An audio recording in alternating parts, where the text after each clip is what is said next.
thanks a lot for coming. First presentation of the entire convention. So you caught us at a good time. We still have our voices, which is nice. If you see us on a Sunday, I will sound Scottish and they will sound Canadian by the end of the convention. Cool. So thank you again. Welcome to Behind the Board with Eerie Idol Games. If you're here, you probably are quite aware of the Old King's Crown, and hopefully you're fans. I'm here with Pablo and Andrew, and they're going to introduce themselves. And we're going to talk a bit about behind the scenes in the development, the marketing, what it took to get this game from conception to production, some of the challenges we faced along the way, and then what's to come. And there'll be time at the end for Q&A as well. So if you have any questions as we talk, write them down, put them in your phone, because there'll be time at the end to ask them as well. So to start, my name is Tyler. I'm a senior project manager and pre-press specialist with Panda Game Manufacturing. And I'm the project manager for the Old King's Crown. So my job at Panda is initial consultations in quoting, going through component specs, kind of troubleshooting, which happened a lot, we'll talk about. And then all the way through, once we kind of agree on a quote, I will then take you through pre-press, checking your files for print, and then pre-production, initial sampling, things like that, and then all the way through mass production and assisting with shipping as well. So I kind of handle because of my role, I kind of handle the whole project from start till finish. And that's, you'll hear more about what I've done throughout the entire process. But I want to take it over to Andrew and Pablo, do a quick origin story of kind of what your professional background is, what your history and into games in general, hobby games, what your relationship was. And then we'll talk a bit about how the Old King's Crown came about. So do you want to start with Pablo? Yeah. Hi, so I'm Pablo. I'm the designer and illustrator of the Old King's Crown. And it's my fault that the game got made, at least at the start. So I come from a illustration background. I worked for many years as a freelance illustrator, and I worked for a long time in the video game industry, particularly AAA games as a storyboard and storyboard supervisor. So any cinematics that you see in a game, they need storyboards drawn for them, and you do that because that lets you plan out in advance how the cinematics will look. So they're very expensive, just like you would in a film or a television show or an animation. And what I love about that process is it's stripped of all the artifice and all the obligations that come later.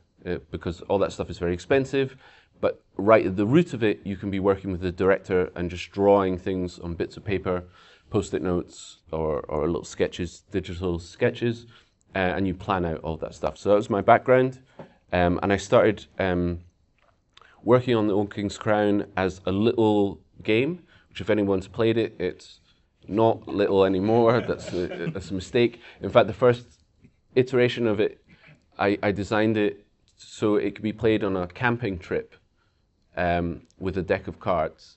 And anybody who has the Old King's Crown and the 50-page rulebook knows you need a pretty big tent to play it in its final form. And that's because it was developed over a whole number of years. And so it went from that initial idea, and then I started working with Andrew. Yeah, do you want to? Hello everyone, I'm Andrew. I'm the operations manager, and I'm also a graphic designer and kind of day-to-day running of Eerie Idol Games, development on the game as well. So Pablo takes some blame for the game existing, but I had a chance to stop him and I didn't do it, so the game exists.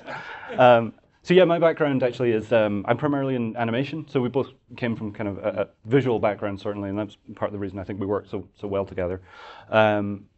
I primarily did freelance animation, so I did a lot of motion graphics for kind of marketing and advertising. But I was also a university lecturer for close to 10 years actually.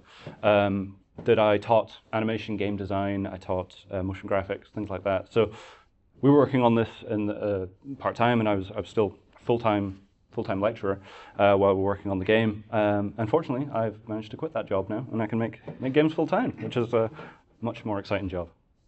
That's awesome. Yeah. So you both came from game design or games industry in some way, shape, or form in the end. So, but also a very, as you can tell from the game, a very strong visual arts background for both of you as well, and your brother Ken, who's also part of the team as well, right? Exactly. Yeah, awesome. And then interestingly enough, there was a connection with Panda prior to the game. So one of our project managers, Shannon, who's the project manager for Stonemeyer Games at Panda, he and Pablo actually worked together on a project, right? Carol's Ring, I believe it's called, a graphic novel that Shannon wrote, and he had several artists contribute to it. And how did you meet Shannon then for that job?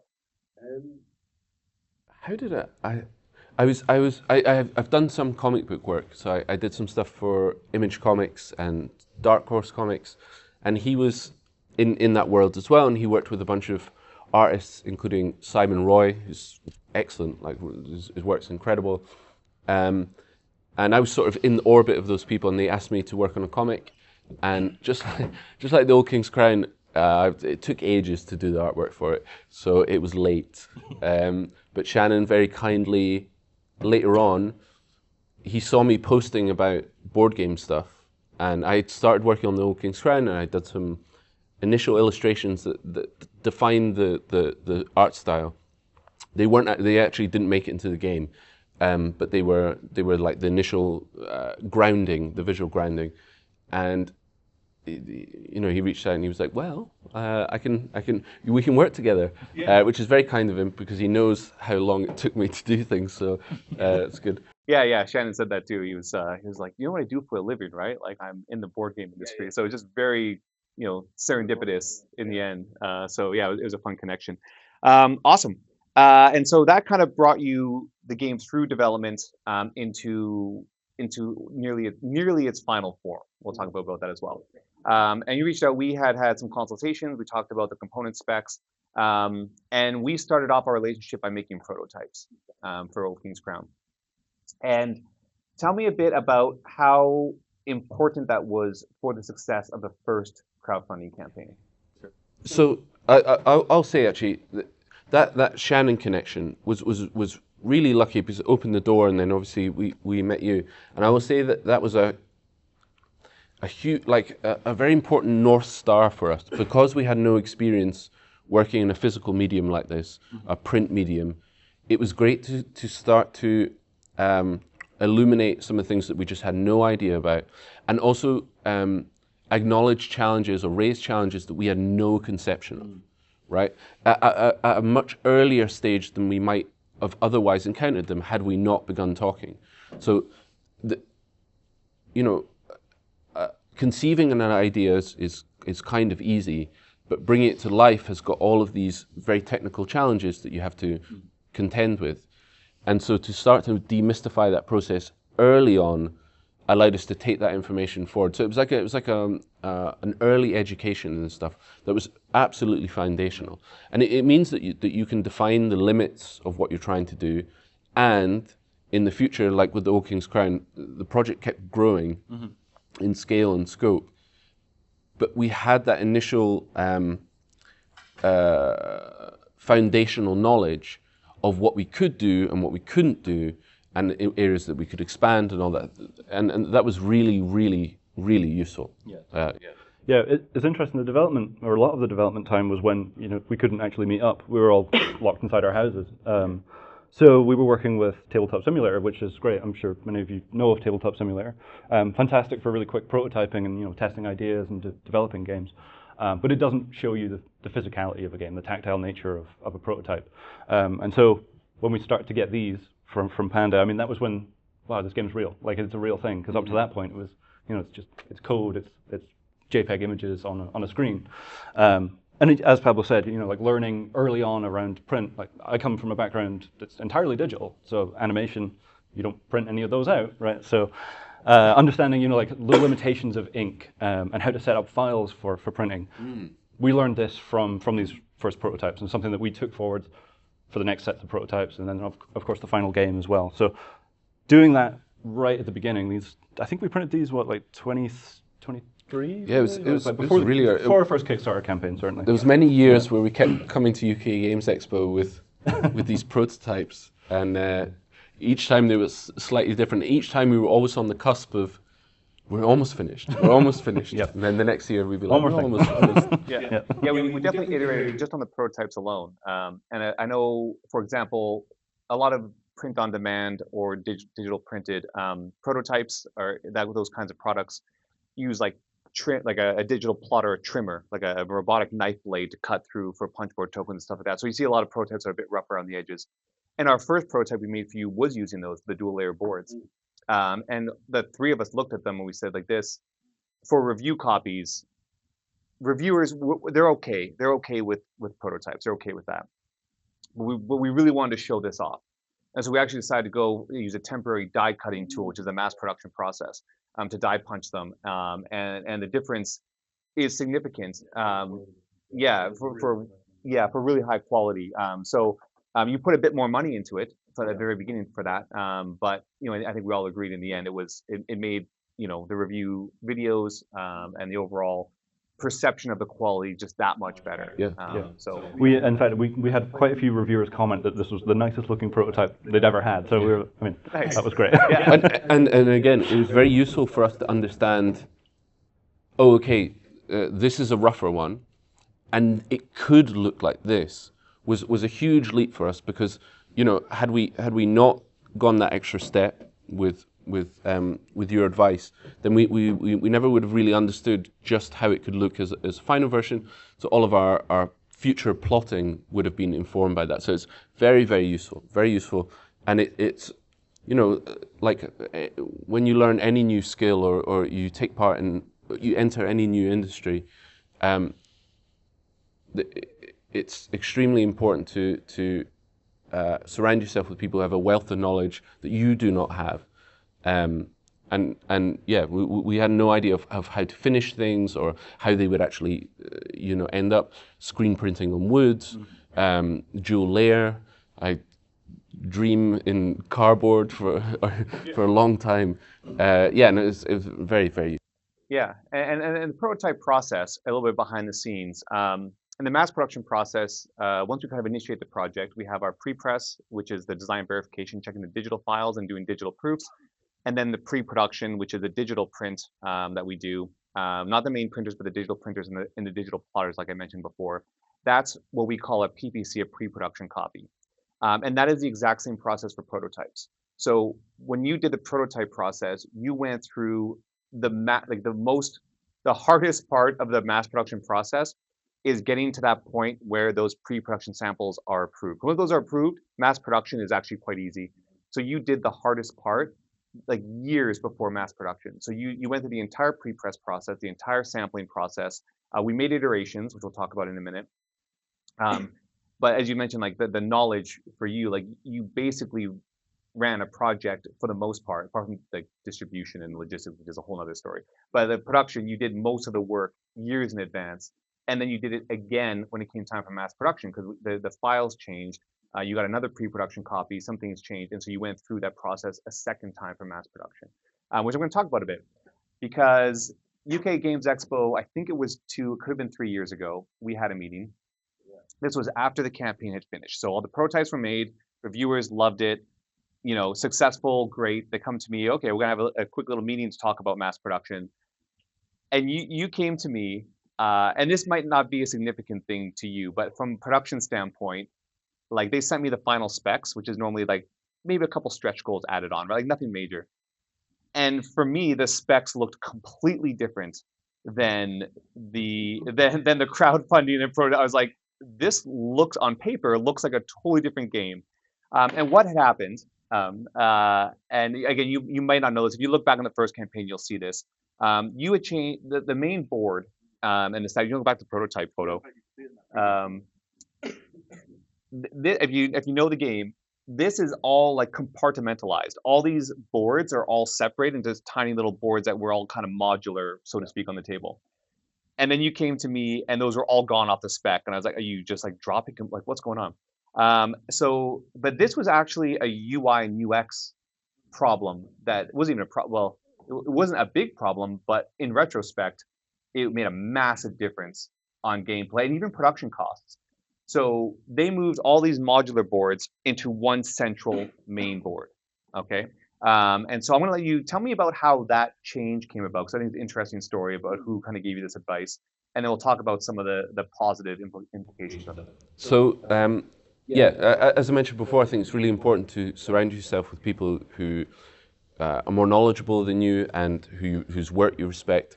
And so one of the people that was involved in the project, not part of our company or anything like that, but Cole Worley from formerly Leader Games and now Bury Giant, he, we were talking about the game and he was interested in the game. And so for almost a year, he sort of became like a development consultant. We would send him prototypes and he would play them and then he would feed back and then we would take that advice on board. We'd disappear for a few months and then we'd make another version. And one of the things that happened was we went to him with the final version of the game and we were like, and we were very glad because hey, we're wrapping it up. And he went very quiet on that call and we played the game and he really enjoyed it, but he was like, I just think it needs a giant board. and he didn't say that exactly, but basically his point was that we were asking the player to keep non-tangible information in their head, specifically around the flow of a round. You only play 5 or 6 rounds in the game. And each round is procedural, so you go through a year of the kind of game, so you start in spring and all that stuff. And his point was, if you could ground that physically, and players could move through that procedural movement throughout a season, if you could represent that visually, it would really help lock players into the part that they should be concentrating in at any one time. So, for example, that market of cards which exists near the top, those 4 spaces, that you only really are concerned about that market at the start of the round in spring. And so if we could essentially create a space that existed in there, then you're saying to the players, and you have a kind of big marker that moves throughout each step, you're essentially grounding their attention in that particular part of the design. So visually, it helps anchor them, and once that big piece has moved away from there, the mental load is freed. Whereas if that market is kind of sitting right in front of the players and it's given kind of as much prominence as another part of the design or another part of the design, that can be just kind of latently taxing on the brain. And so, yeah, it was a very intimidating thing because we thought we were finished. And we went away and we discussed it a lot. I trust Cole, and it's I don't agree with every recommendation that he made, and not every recommendation made it into the game. But that one, it did. We felt it had a lot of merit, and so then we went insane and it illustrated the whole thing, which was a great pleasure actually, because it felt like we could have just made it a kind of dark, neutral board, and it would just be that housing. But we felt like if the whole game was maximalist with its illustrations on the cards, perhaps we could also fold that into the board and make the board say something about the game. So you are looking in at this kind of crumbling, ruined kingdom, and you're looking at it from perhaps even like a point in time or a point of physical space that says something about your own characters that are looking in at this world, maybe from a different time. So it's a kind of a story being told. And that we could just fill it with little nods to other parts of the design, and the fact that, for example, it starts, up in spring and then ends in winter, and we could even code that with the snow and the autumnal leaves over in the bottom left-hand corner and things like that. So it was a great pleasure, but the board is. One final thing, the board is really big, but the footprint was the same, because even though it was modular and you could put all the different parts, actually that resulted in people leaving larger gaps between their cards, so it actually took up more space. Yeah, I want to mention that as you're paying attention, nothing about the game changed. No mechanics changed. This like nothing really changed, and yet like everything changed just because of the focus on the user interface and the user experience overall. Like the game just it flows better. It naturally flows through the phases of the game because that is an important part of the gameplay in Old King's Crown is going through those phases, and it makes it central. As well, if you ever read a book I recommend, if you read Professor Scott Rogers, he talks about the zones of play being like the player's hand, the player's non-dominant hand, the player's board, their tableau, and then the main game board. That's where all the players' focus should be on for the most part, because that's where the shared information is. That's where the game state changes for all players to interact with. And this just, like you said, it just brought everything together into one area to focus on. And also it reduced the cognitive load because again, each phase acts differently and you can kind of forget about it once that's gone and it just flows all the way through.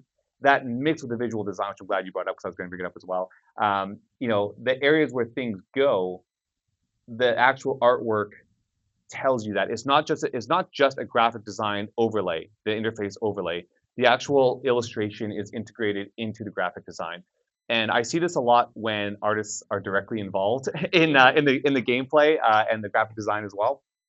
And it really just brings everything together for the overall experience. And I felt I'm actually surprised you mentioned, not surprised, but I'm glad you mentioned the kind of the window looking at the kingdom because that's exactly how I felt when I saw the new board. Was that this is like it just kind of just brings you into it.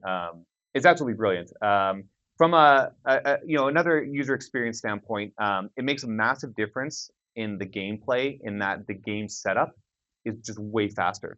You unfold a board, that's it. There's not like 6 boards to kind of take out as well.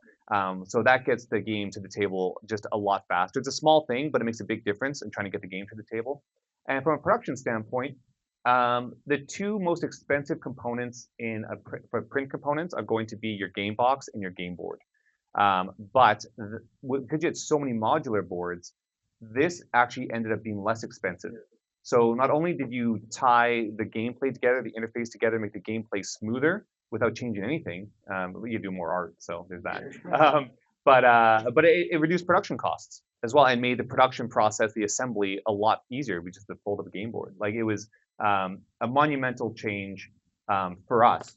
I don't know if anybody even noticed. Did you get comments or anything? Did anybody comment about the final product? I would say everyone was very, very positive on the change. Yeah. I think we were asking a lot of previous players, and this probably came from inexperience, and this is the first game we've made.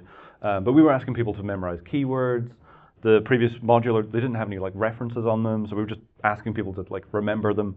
And so, as Pablo said, we wanted this like diegetic approach to the board leads you through this, and so. Well, now you have a reference for like how to resolve summer, and that made a world of difference. So I think everyone was really positive about it. Yeah, it's essentially a giant, expensive play area. Yeah, basically. Yeah. But without feeling like a player. Yeah. Right. That's the beauty of it. I was worried. Obviously from production, I told you why. But I was worried that your audience, your backers, because they saw such a massive change. Kickstarter is crowdfunding campaigns. They were initially designed for an unfinished project. It was to get funding to make the project.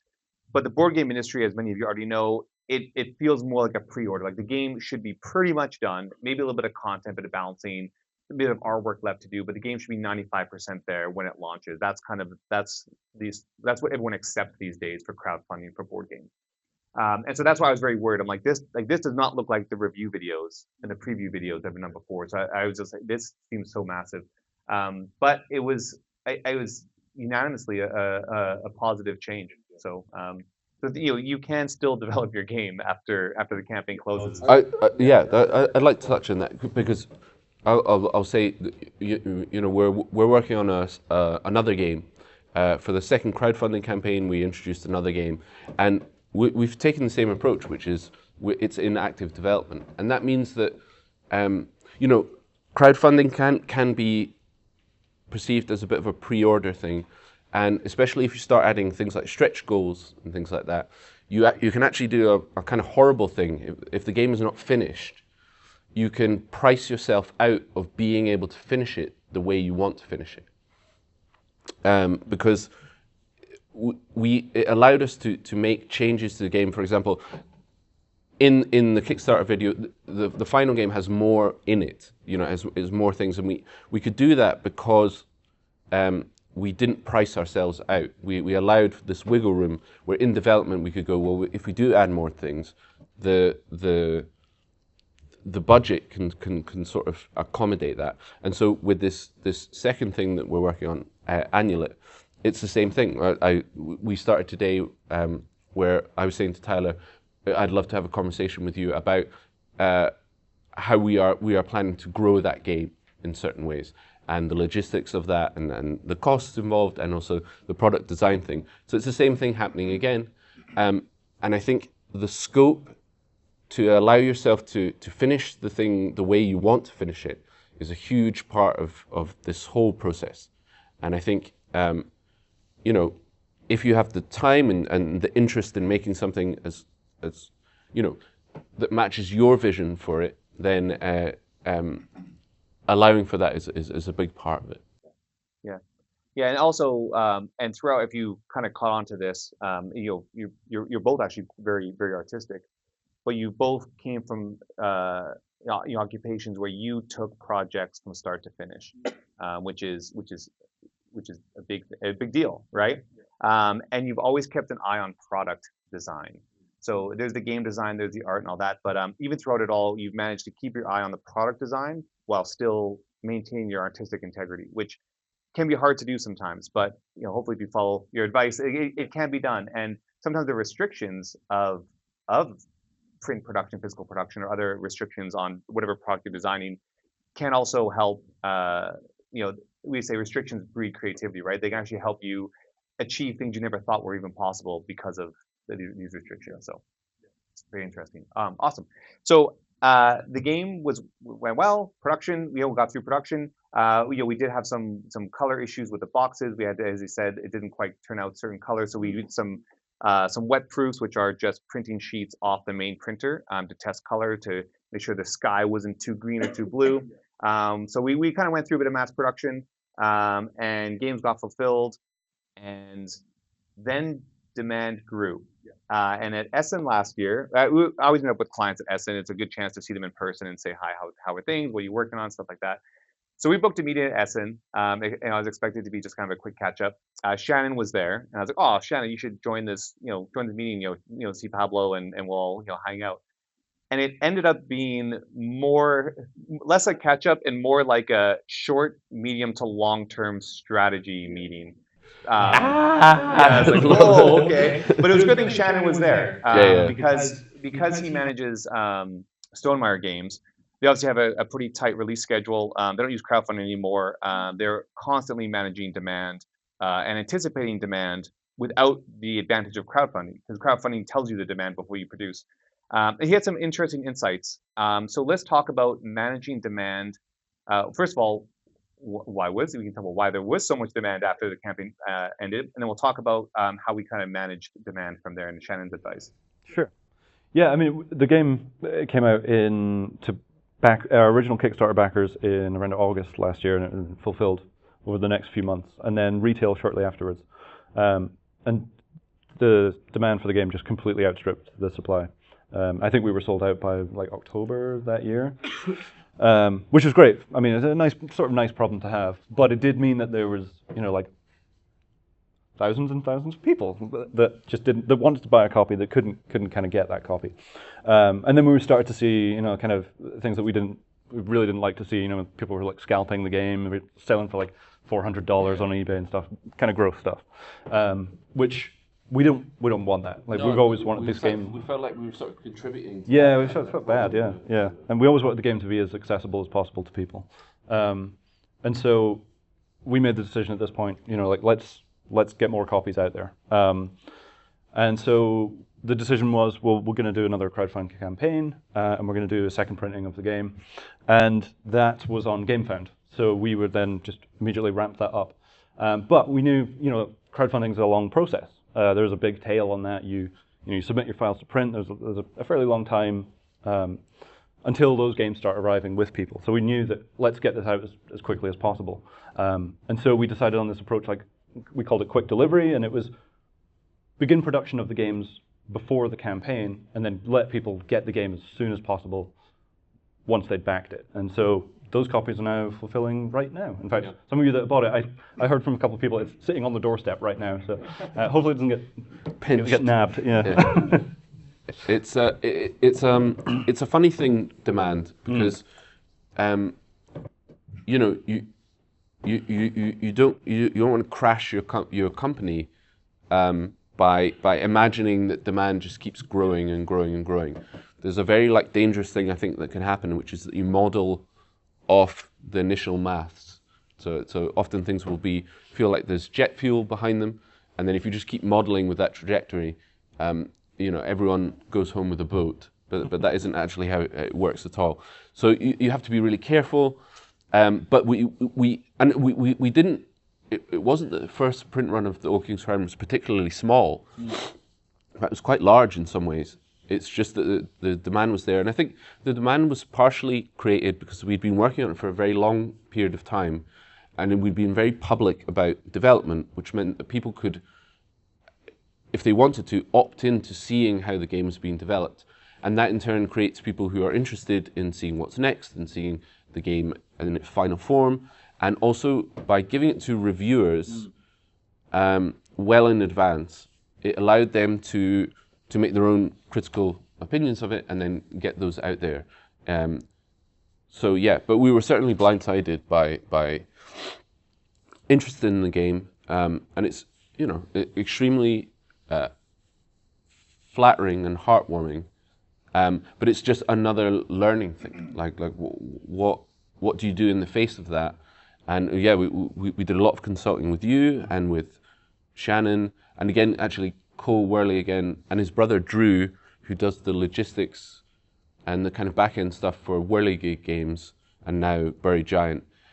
They were both excellent at helping us, you know, model how we could potentially get a second printing out there. Yeah, they were fantastic. Yeah, and you came to me initially like, oh, we think we need this. I think we doubled it on the I second think we print did, run, yeah, right? And yeah. that was like, and these aren't insignificant print runs. Yeah, we were thinking, oh, we'll do like 5,000 or something, and that ended up being 20,000 by the time we'd actually, you know, the judge demand. So yeah. And a big portion of that is because there is a long lead time for physical products, right? You know, we did a straight reprint, no file edits, nothing different, just like hit Control P, off we go, which is the fastest you could ever get it done mass production. And even that takes, you know, 8 to 10 weeks of mass production, 2 to 4 weeks of final assembly, about 8 to 10 weeks of shipping, right? And that's yeah, no changes, nothing goes wrong, no ship get caught in whatever, right? Like absolutely fine. So like you are looking at like 4 to 6 months lead time. So trying to gauge demand and keep demand at that level and manage demand for those 6 months. And that's why, that's one of the reasons why I believe, and correct me if I'm wrong, why you decided to up the print run, because again, you looked at that trajectory, you know, it's not going to keep going like this. It's not going to print 50,000 games. But if you do account for a little bit of this, we want to make sure that we can get those games out, because the next print run, which has started actually fairly close afterwards, but you know, the next print run, again, that's another 4 to 5 months lead time on top of that as well. So just keeping on top of that demand as you become a publisher. I mean, it's only your first game, but it's, you know, for indie publishers, it's a lot of units for what you're doing. And this is where, again, you know, a client like Jamie Stagmeyer as well. You know, he's still technically indie, but he's got a lot of print runs, like a lot of games every year, and a lot of inventory to manage that demand when stuff kicks. And you can't necessarily anticipate when those spikes in demand will come, right? Yeah, I mean, really the only info we had to go on was our GameFound follower numbers. And so we launched, we were part of GameFound's Feast thing, which is if anyone knows about it, it's like a preview event where they show a series of different games. And so we were included in that. And then just like 3 days afterwards, we were already on like 10,000 people signed up for, to be notified. And obviously we don't know if those people are going to convert, maybe just sign up because they're interested. We didn't even know if they already had the base game and they were just interested in the expansions, or were they there for that? So it was a little bit of a risk, certainly, in terms of the numbers and quantities that we ordered, but everything worked out. And you have to finance it as well, you know, if we're talking about the technical side of it, because you have to pay at least part of it up front, and it can't leave the factory without you having paid all of it. So you have to find revenue for this. For example, the first Kickstarter campaign did really well for us, but it was years prior, you know, and so yeah, it's an interesting risk management thing. Definitely got less hair and a lot more grey as a result. Yeah, it's not as glamorous as when you see the success and you see the numbers. You know, it's not quite as glamorous as that. There's a lot of Crying at night. Yeah, crying to me at night. But you know, and as far as like, do you have a general idea of what your conversion rate was on the second crowdfunding campaign? You had over 10,000 followers. So we ended on, I actually just looked at it the other day, we're the 8th most followed project on GameFound. Ever, yeah. And we ended on 23,000 backers from about 50,000. So almost like a 50% conversion rate at that point. Usually, yeah, 10% conversion rate. Yeah. And I think so. The demand for the game was there, and we were like funneling everyone into that. If that was our messaging was always, if you want the game, go to GameFound. This is the only way. It's the quickest way we could possibly get it to people. And we did. We wanted to. You know, the game is not like cheap. We're talking about you know, luxury products here. These are not like essential products for anyone. It's a hobby thing. But we really do want the game just to be in people's hands. And we tried to design it in such a way that you know, things like setup time and the cost is not like massively inflated relative to how much it costs to produce. Because we wanted to make this thing that we really loved, but we also wanted for it to be available. And it was in a weird bind where it was getting good reviews, but nobody could get a hold of it. Unless you paid $400 on eBay or something. Yeah. No, for sure. It was that again. That was our conversation at Essen. I remember it was just being like, how do we, you know, how do you gauge this demand? How do you meet this demand when you've got a 6-month lead time minimum to do it? So so far people sound pretty happy. So, you know, well done. But it's not been easy on the back end. Like, I only know a part of it, but I know the production side. I know a little bit about your strategies and the financial strategies, but and your campaign strategies. But you know, congratulations on a very successful campaign and a phenomenal game.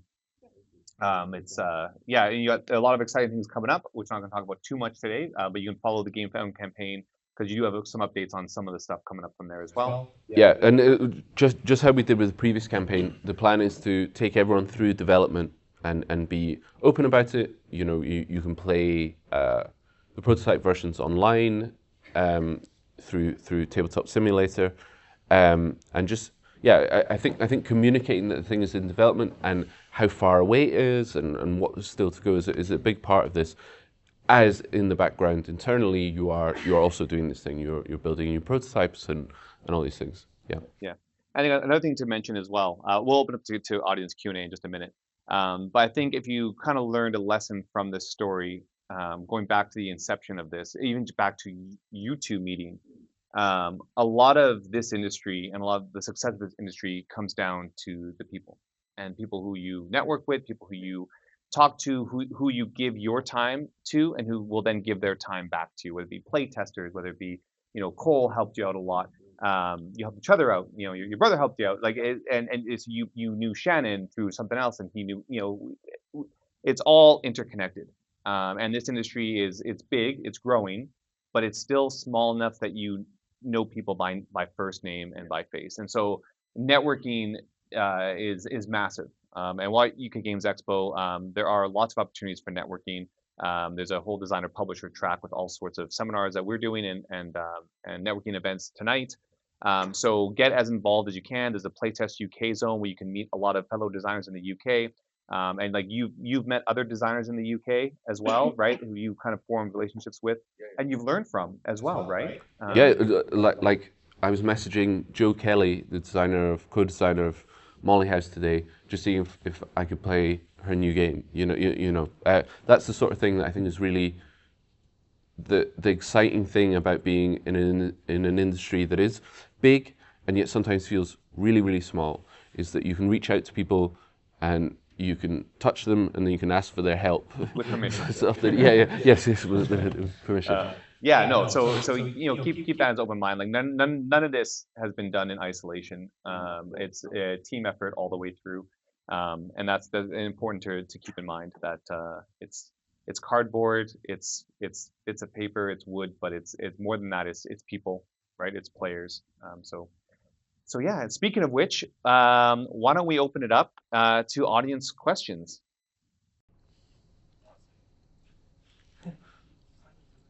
Yes. So you both come from an artistic background. Have there been any games that have drawn you in based on like the art or the graphical style? Ooh. Oh yeah. Sure. The question was, being from an arts background, are there any other games that inspired you with that kind of background? Yeah. So I'll just say personally for me, I think Leader Games and now Buried Giant. I think Kyle Ferrin's incredible. I think that the marrying like really a dense, weird war game with those illustrations was genius, and I think Oath is just beautiful. I think Arcs is incredible. So yeah, I think they're wonderful. I played Eternal Decks. This is on a completely different side of things, but I played Eternal Decks recently. I just thought I loved that game, like white hot jealousy. Like really, I just think that's a really special game. Feels like casting a spell or something. But that game feels magical, feels like almost trance-inducing or something like that, in a completely different way than that. Also, Fame and Fables, Owen Davies. Incredible. There's two UK designers, artists, illustrators that have big games the last couple of years. One is Owen Davey with Fame and Fable, and one is Judson with TEDx Games with Deep Regrets. And this is when I said, like, I can see when I play a game now if the artist has been involved in it, because, like, like Deep Regrets, like the backs of the cards show like the shadow of the fish you're gonna, and the whole flow of Fame and Fable, like. Yeah, you asked me the question, but I'm answering the question. Those are two UK designers and artists that are ones to watch. Yeah, I was going to actually say Judson as well. So we share an office space with him in Edinburgh. So he literally sit across from each other. And but he's incredible. He's a really good like sounding board for. And it's lovely to have someone that's not part of the company, but is still kind of invested in our success to be able to like sense check and kind of just say like, are we mad? Have we gone insane? And watching him work. Yeah, he's got the most incredible work ethic. To answer your question, sorry, about other games, I would say the IV games. I come from a background that's more kind of graphic design than illustration, and they are just absolute masters of really beautiful graphic design, really functional UX and UI. And there are things like their iconography and just the product design. They're always really top-notch product design. So if you want to look at like a beautiful-looking product, I mean, they know how to do it. They're really, really good at it. Yeah, Ivy. Do we have it online behind the board with Ivy Studios? Okay. We have done one of these presentations with Ivy about one of their games, and we'll probably do another one at some point at Gen Con. But yeah, Fractured Sky. Yeah, we do one for that. So, but they also document their process a lot. They're very open about it, and like with them. And a few other people that we mentioned, I think what I liked about it is that they were bringing in sensibilities that might that come from other industries. Like for example, with Ivy Studios, you can see graphic design ideas and motifs and approach to things that is from different industries and applying them, which is very interesting and good and exciting. I think sometimes any industry or any art form, if it gets too insular, starts to sort of strangle itself a little bit, and everything starts to look the same. Yeah, things just iterate upon themselves, but any new input, right? So yeah, cool. No, thank you. Was there any feedback on the design of the game?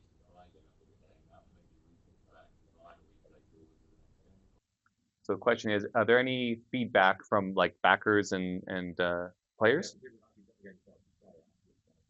Yeah. Okay. So players who played the game and that they have any feedback, through forums and whatnot, that has has informed your decisions going forward or for expansions? Yeah. Definitely. Like I probably it's not very healthy, but I read a lot of what people post. I've tried to not do it quite so much. Lots of late night, head in hands kind of stuff. No, I think, I mean, generally the response has been very good to the design. I think it's interesting seeing people's threshold for complexity. Because being very familiar with the game, especially if you make it for years and years and years, and if it's your first design, we have an extremely high threshold for the complexity in the game.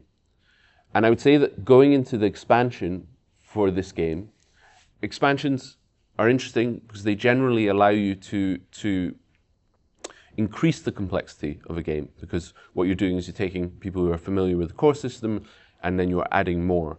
But I think one of the things that we've really tried to do with the expansion that's ongoing in development is to take into account that the game is complex and is thorny and can kind of swirl around. There's lots of different things to take into account. And so to keep a rein on that complexity and to keep a rein on the readability of the game. So make sure that the amount of hidden information is kept in check. So that's one of the things that I think people can struggle with in the game, is conflating hidden information with randomness. Mm-hmm. The design is not random. It's hardly got any randomness in it. You barely shuffle, and if you do shuffle, it's punitive. Most information in the game is actually face up, and discard piles and lost pile and all that is searchable. But there's a cognitive load there. You have to index information, and you want to keep a check on that. So, yeah, I would say being aware of what people can manage complexity-wise, and then obviously the inverse of that is also true, because then you also get players who've got an incredibly high threshold for complexity. So it's finding a way to cater to both, because it is a heavy strategy game. Yeah, I would say that. Yeah, that's something. I mean, I do a talk on UX and UI design, and one of my topics is on cognitive load, and that's something where you do want the player to be focusing on the decisions that matter and their strategies, and not focusing on remembering rules or like logical steps and things. So obviously, again, the graphic design is one of the biggest contributors to this. Like that game board took a lot of the load off, a lot of the fatigue, a lot of looking around the table trying to find where information is. That causes fatigue, physical fatigue, eye fatigue, but also cognitive load as well. So limiting that as much as you possibly can makes for a much more streamlined design, and you can have a more complex game if you've kept all that in check along the way. And again, this is where when you have an illustrator and graphic designer involved in the design development, a lot of that is integrated, because that's literally, Andrew, that's your job, is visual communication, right? Do you have anything to add about kind of that part of it? Yeah, I mean, I do think that's obviously a huge part of this. UX has been an interesting part of my life, where I've sometimes had to do it as part of a job, and other times it's been something I've never really needed to pay much attention to. It's interesting that when I worked a lot in motion graphics, so I don't know if anyone knows what motion graphics are, but they're usually, they're ways of explaining like usually complex ideas in ways that are digestible and as accessible as possible. And so what you're often doing is condensing an idea without trying to be reductive or to misinform or just completely miss a point or something like that. So that has always been a challenge that I really love. I love the idea of like, how can we take something that's complex, that is nuanced, and can we convey that in a way that is, not fatiguing, that isn't like, there's no cognitive load or additional cognitive load, certainly. And then how can we take that into game design? How can we take that into in the way that we lay out a game board, or the way that we lay out the player boards, or guide the players through this using, iconography. One of in fact, the initial prototype it was just keywords, just keywords for all of the different abilities, and we were asking people to remember those on top of all the different steps that they had to follow throughout that. And so as you said, Tyler, the board really introduced this idea that you can reduce that. You can take that mental load off the player as they're just focusing on just the step they're in. They look for an icon, so it's spring. Look for that little icon, and oh, that's the ability that I can do this turn. Yeah, And so that, yeah. And from a design point of view as well, that then informs how you can magnetize abilities to certain exact points in time, which is really useful for creating, strategic layers, because you can start to have fast powers, even if they're not overtly labeled as that. Anything that happens in spring in the game happens before anything else, so it's fast. And day actions are fast within combat, and then night actions are slower. And all that stuff is really useful because you can then take those principles and apply them to the game design and vice versa. And it's very useful. Sorry to go off another UX UI tangent. Right? I talk about it all the time, and when we get in conversations, we can spend hours on talking about it. Another question. A few times you've been working on this for a few years. Mm. So I'm curious about a couple of things. One, where did the idea concept for this come from, and how do you want to feel at? Did this transition from being artwork as part of a company or freelancing? Was there always going to be a transition you wanted to bring your own things and bring forward? Okay, so the question was, this has been in development, and since concept to cardboard has been years. And was that something that you always wanted to do? And how are you going to make that transition? So it was absolutely game design first. It was a lot of the systems, the core systems in the game, can be matched right back to that first design.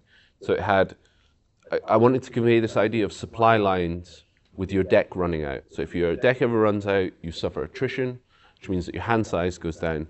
That was in the very first ideas for the game. The idea that you'd be contesting these regions with hidden information, but then once that information was gone, it was visible, and so you could use that. A lot of the card interplay was all there. The idea of a herald came not that long afterwards from those early ones, but it was all bits of paper and old decks of cards, and it had no artwork attached to it. It had the very loosest theme of 4 houses competing, 4 suits in a traditional deck, but it had no. it wasn't art first at all, and it certainly wasn't a product first idea. It was many years before before I even did the first drawing. I don't even think it had a name at that point. No. In fact, it was called, for the longest time, it was called Necropolis, because I felt that was the region of the game that was at the least, the one that people valued the least, but was the most important part of the game. So kind of in the background, it was called that. But it was not my intention to end up in this weird situation. Was there a game you were playing or a life event or something that suddenly triggered this inspiration? Where you just woke up at 2 a.m. oh, I got an idea for a game. Were you playing another game being oh, I feel like I could do this? Or you watched a movie and was oh, I want to make this. What kind of, can you go back and kind of what inspired the initial design? I've always really liked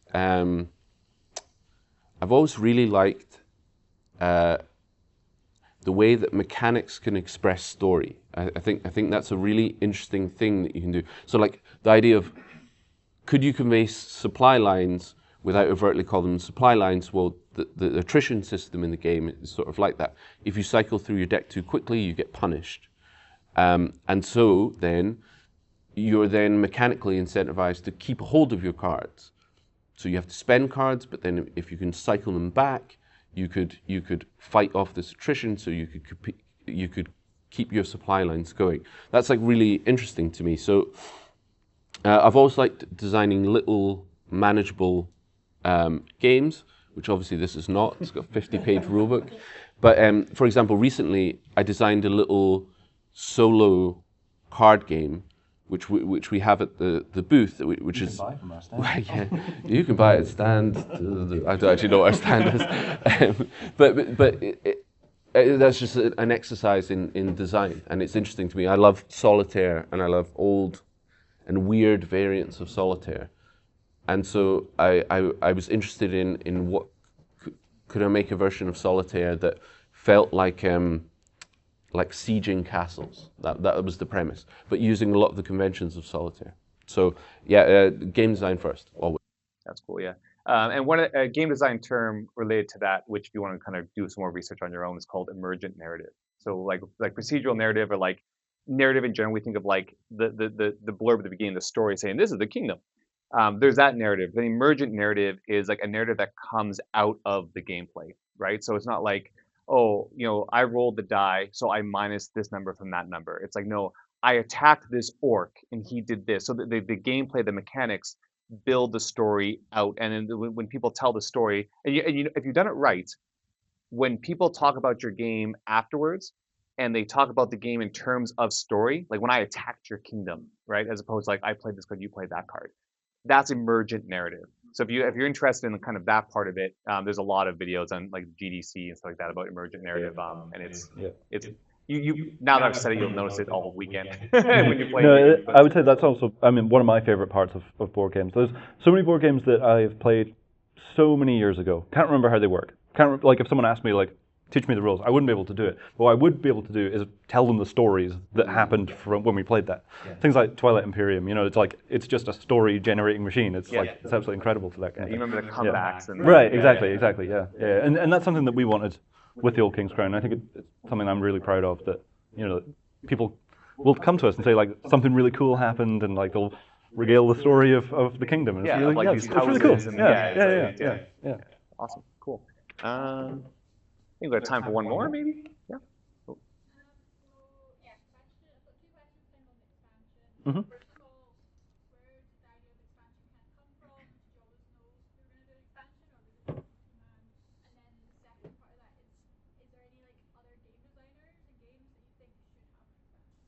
Ooh. Okay. So the question was, like, where did the expansion come from? In general, like, do you have any ideas, like, where that your initial design ideas? And then, are there any games that you like that you think should have expansions? Yeah. So the idea we always dreamed that we could expand this game, and very early on when we started thinking about if we could potentially make an expansion, we wanted to. I think a useful exercise is to think of things like a camera, and what do you want to focus on? Where is the eye looking? And we knew that we were very interested in the idea of what home would mean to these two factions, and what would different factions treat home as. Whereas the four factions in the base game kind of feel like they are there, and they're already contesting.